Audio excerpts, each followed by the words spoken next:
All right, welcome back. Our GMC Sierra tweet of the night comes from the Steelers about All-Pro Minkah Fitzpatrick, and he certainly deserved that. Tied for the lead in interceptions in the secondary this year.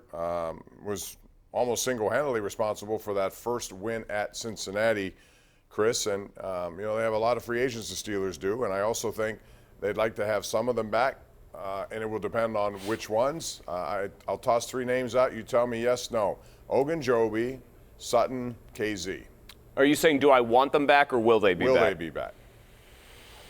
No, yes, yes. I think that both defensive backs will come back. I'd prefer to get all three of them because I think, from what I understood, Ogunjobi was barely practicing this year because he was still dinged up. If you can work off the assumption that Ogunjobi can get healthy enough in the offseason to actually practice and be like a full go next year, I don't know about you, Bob, or anybody else watching or listening. I thought he was a disruptive force in the middle of their defensive line. I thought he was a playmaker. So if you can get him healthy on the right number, I'd love to have him back. I think he might not be, though. Sutton, I think, is versatile, and I think he's good, and I think that's what really matters. KZ is a guy that I'm hoping the injury works to the Steelers' advantage and that he's willing to come back here because he made some plays once he finally got on the field. Maybe that blunts his market in the open market. I'd love to have him back there because, frankly, if my safeties are Minkah and KZ, Terrell Edmunds was solid this year. I'll give him credit. I've dogged him most of his career, but I thought he was pretty solid for them. I don't mind those two being back there, though. KZ, I think, is a ball hawk and a guy who doesn't mind stepping up to actually play the run a little bit, so I like that configuration. Let's go to the lines, Chris. We have Ed in Pittsburgh. Hey, Ed, how are you? Thanks, guys. Chris, Bob, I enjoyed the show. Just wanted to ask you real quickly.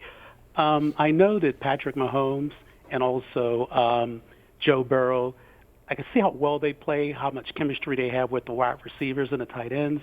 Does Kenny Pickett have that option to work with them on the off season? Sure. Do they get together? How does that work? I'll hang up and listen. Yeah, they can do it. Ben Roethlisberger used to take guys down to his Georgia house, and they would work on a lot of things, and not only just work on a lot of things, Chris, but bond together as people. Yeah, wasn't the offensive line he'd usually take down there? They'd go on hunting trips. But I think if Pickett seems wired this way to me at least. I think he's the kind of guy that is going to try to go and meet up with his wide receivers in the offseason. I think that's something that any young quarterback who's serious about getting better should do, especially if a lot of those wide receivers he's throwing to are younger guys who are going to be there for the next couple of years. I would hope that they do that because, and you know what? Kenny Pickett cited this. He said, he kind of obliquely referenced, hey, I feel comfortable the more reps I get. Well, your timing and your rapport with those guys can only get better, even if you're working against air in the offseason. I think that can only help, Bob. I agree. I think all these guys tend to do it. They go places, have fun, like a trip to some area where they're all by themselves, and it's a really great learning experience. Let's go to Frank in Moon Township. Frank, welcome to the Sports Call. Go right ahead. Bob, hey, Chris, how you guys doing? Hey, a couple things, Bob. Just give me a few seconds here. First of all, the Pens, I think Ty Smith is doing such a great job with them right now. He moves side to side so well in the power play, like directing the power play. And they need to find some way to lead this young kid up here. And second of all, I looked at the scores last night from the hockey. We were all everybody's talking about the Pens, the goalie. I looked at the scores last night. 8 out of the 10 games that played last night, there were 7 or more goals scored. So not everyone's doing a great job with their goalies this year. No, I agree with that. As far as Ty Smith, I also agree, Frank. Sorry, we got to move along, but man, Ty Smith should be up here all year. I'm impressed with what I've seen. He was really good with New Jersey last year. Why not keep him up here? Yeah, I would co-sign that. I would also say their power play yesterday, even when they didn't cash in, it was all the rage on Twitter. I tended to agree with the sentiment from the Peanut Gallery, Bob. They looked dangerous. I think the best tweet I saw was, hey, this actually looks like a power play. Like, they just looked very crisp. When you have a team that is still this talented, that has always thrived on special teams and made teams pay, any little dial you turn, any adjustment you make that gets a power play looking like that, you have to try to seize and stick with. All right, let's go to Marilyn and Munhall here real quickly. Marilyn, go ahead. Hi. I watch other teams beside the Pen to play hockey, and our goalies always seem to be in right in the crease, and they rarely go behind the net. I disagree with that. I think Tristan Jarry does a pretty good job with that, Marilyn. As far as being in your net last night, I thought Dustin Tokarski a few times was too far deep in his net, and he made some phenomenal saves. I'm going to give him credit for what he did, especially on Pedersen. There had two great chances. He could have had 4 goals last night, Chris. But to me, he looks like a dominant Louis Domingue in that the more he plays, the more likely it is that they're going to expose him. You think he had spicy pork and broccoli before the game? Shrimp. Yesterday? Spicy shrimp. Spicy shrimp. Yes. I think as far as goalies, not going or going behind the net, you pretty much find out what the book is on these guys. We know Jari's supposed to be a good puck handler. The way things ended in that Islanders playoff series a couple of years ago would suggest otherwise, but it's really something that I think if you are known and reputed to be a good puck handler, you're going to be encouraged to go behind the net as often as possible to take matters into your own hands. But I would think any team that's well coached knows what their goalie's strengths and weaknesses are, and that there are basically marching orders, hey, stay in there, or hey, get out there as often as possible. I mean, you literally saw the trapezoid get created because Marty Brodeur was too good at playing the puck, and the game became boring as a result. Quickly, Ed in Kennedy Township. Go ahead, Ed. Steelers next season, you gotta look at shut down corner, but by the time they draft, the best players might be gone.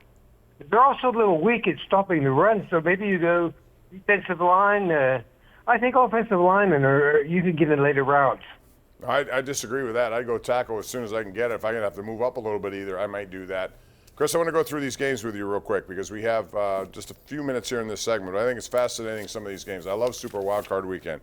Beginning with Seattle, San Francisco, 7-2. San Francisco looks like a team, even with Brock Purdy, that could go to the conference championship game. Who do you like? I think they can win a Super Bowl. My head says San Francisco wins pretty convincingly. My heart wants to see Geno Smith at least put a serious scare into them. I think Seattle's best chance is to get an early lead and hope that maybe Purdy, being Mr. Irrelevant, actually rears its ugly head. But San Francisco's a machine, man.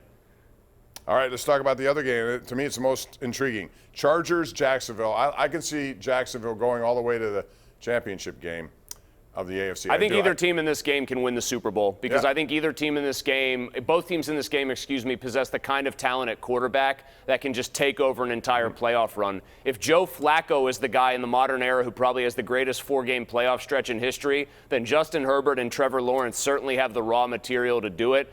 I think Lawrence is the better coached guy right now. I kind of have some questions about Brandon Staley, but either way, you know what the NFL should hope for? If they've already minted Mahomes and Josh Allen as big-time superstars, they should hope for whoever wins this game to make a deep push. If you could feature an AFC for the next decade that goes Mahomes, Allen, Burrow, and one or both of these guys, my God, is that strong. That's the Thunderdome, which suddenly makes me a little leery about the Steelers' chances. Can Kenny Pickett break into that echelon? I don't know.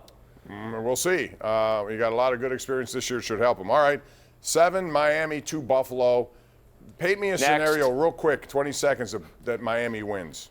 Is it going to have to take a Houston Texan game like here in Pittsburgh? Yeah, Buffalo turns the ball over literally 5 or 6 times. That's the best I got. All of Buffalo's players get severe food poisoning and have the running game is working, just not the one that they want. All right, Giants and Minnesota, 6-2. For some reason, I think Minnesota's a fraud. I appreciate that they have all these one-possession wins and they score a lot of points, but I don't know why I'm souring on them. Maybe because they either have a negative point differential or a barely positive one? +3, I think it was. They're a fraud. They're not what their record indicates. I think that they are not that good of a team. I think that's anyone's game. All right, Baltimore, Cincinnati.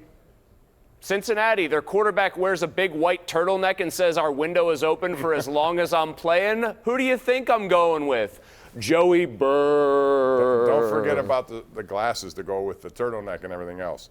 All right, real quick, Dallas, Tampa Bay. Now that's a Monday night game. Dak Prescott scares me. He's capable of throwing 3 picks. Tom Brady is Tom Brady. What do you like? The Bucs are going to win because Brady and Mike Evans have rediscovered their connection, and they are going to beat Dallas. And hell, they're probably going to make it to the NFC title game. Who am I kidding? Yeah, we'll take a break right now, and Tom Brady may not be done. He may go to another team. Who knows how this is going to play out? Great games this weekend. We'll be back right after this on Pittsburgh CW.